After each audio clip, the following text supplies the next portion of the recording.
This keyboard is a Realforce RGB which is provided to me by Topre to review. When Topre decided to bring this keyboard to the market, it makes you realize, hey, they listen to the market. When you look at this keyboard compared to their other offerings, you need to think, did they listen to the right parts of the market? I know they listened to the mainstream market because they added RGB and it's full size. I know they listened to the enthusiast market because they made MX compatible keycap sliders. To gauge this keyboard for what it is and what it can be, I'll be doing two reviews. This first review, this video, will cover the Realforce RGB as it is out of the box. My next review will be after modding this keyboard like an enthusiast might. The teardown of this keyboard where I open it up will be in the second review.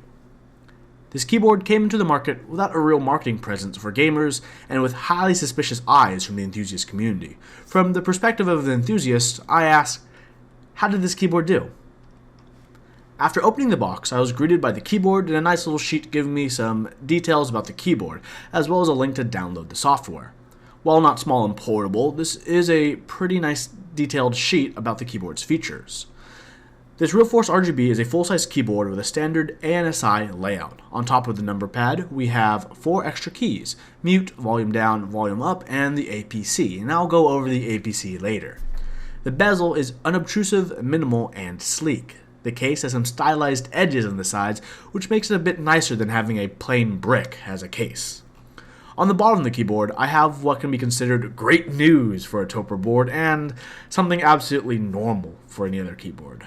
This news is, Topre has learned their lesson. And there are rubber feet in each corner of the keyboard, and the pop-up feet are also coated in rubber to prevent your keyboard from sliding around. The cable is attached with 3 channels of choice to route it. For a keyboard with this price, I wish they gave us a detachable cable, to be honest. Back on the top, the case of the keyboard doesn't seem to have the best build quality, unfortunately. While the plastic doesn't feel cheap, it sounds cheap. Tapping on certain parts of the case produces a very cheap plasticky sound, which you wouldn't expect on a keyboard of this price.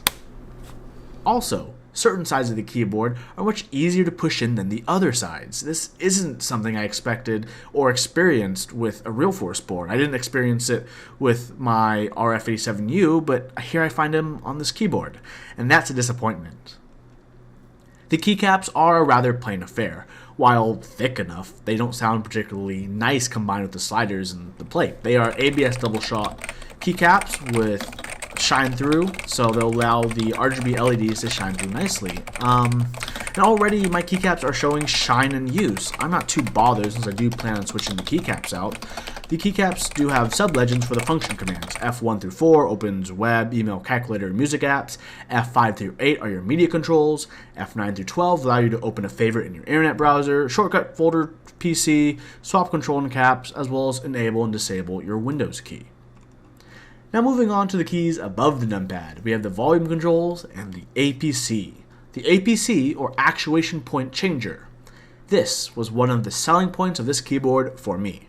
Changing the actuation point changes where exactly the keyboard registers each keystroke. The tactile bump, though, is still in the same place. The total travel distance is around 4mm on Topre keyboards, each switch actuates at around 2.2mm. On this model, there are 3 choices for your APC: 1.5mm, 2.2mm, and 3mm. Topre has told me they've decided these 3 for different reasons. 1.5mm is what they're expecting for those who are gaming to use. The shorter actuation means it should be easier to double tap and be more responsive. On their advertising, they advertise 25% faster APM. The 3mm is best used for accurate typing and critical keys according to their advertising. This concept is exciting. I figured since Realforce has variable weight keyboards, I would configure a layout to be variable actuation, modeled in the same way the variable weight is set up. Higher actuation for the keys closer to the center of the home row and cluster, and have it ease as you get farther away. I can definitely see some cool applications of the variable actuation though.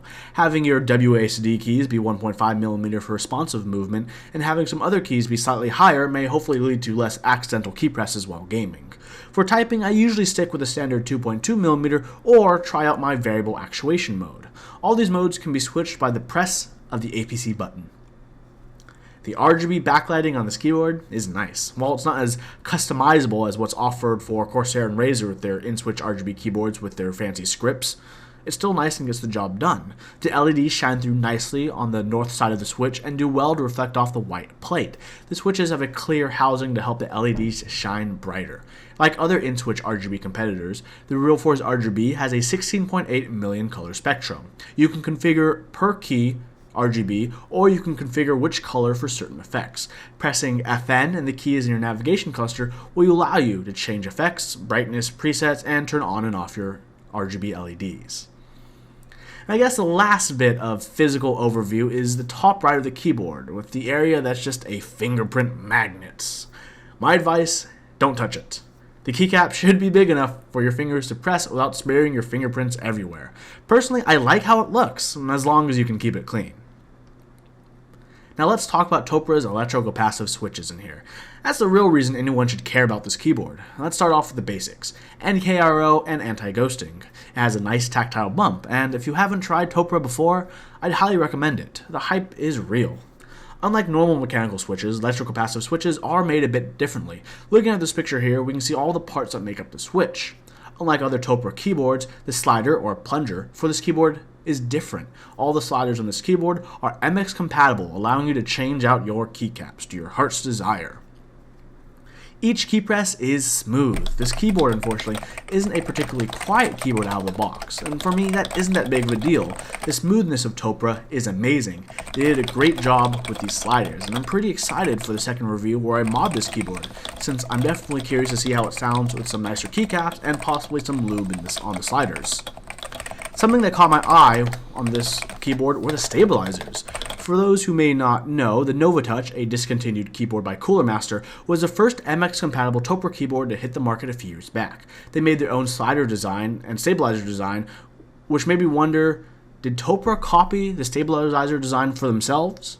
I'm happy to say Topre did not copy the slider design from NovaTouch. They decided to implement their own solution, which makes stabilized keys very smooth to type on. They do make some volume, but at this point, having the keyboard stock, it's hard to say whether the sound of the stabilized keys is just from the stabilizers, just from the ABS keycaps, or a mix of both, which is my guess. Regardless, the stabilizers are smooth and work well. Now, typing on this keyboard. Typing on this keyboard is nice. There's no better way of saying it. It's amazing, but not super amazing by any stretch, mostly due to the keycaps. But I mean, it makes a great typing experience. Honestly, after modding this keyboard might make it into its way to my keyboard rotation since it has the APC, which I like. When I type on this keyboard, it's hard for me to compare it to other Topre boards, because all the other Topre boards I have are modded and not stock, and for me, all of those have been modded to my taste, and they are wonderful, amazing, exquisite. They all have lube, they all have nice either GMK keycaps or thick PBT keycaps. While this, it's harder to compare with because it's stock and they're cheap, flimsy ABS keycaps. But even with that said, it's a nice typing experience. It's still Topre in the full definition of it. It's still smooth, it still has that bump, and that's what a lot of people are looking for. So, when I use this keyboard, it makes me wish Topre also made a TKL size, just like they did and have for their RF87U for their RF104.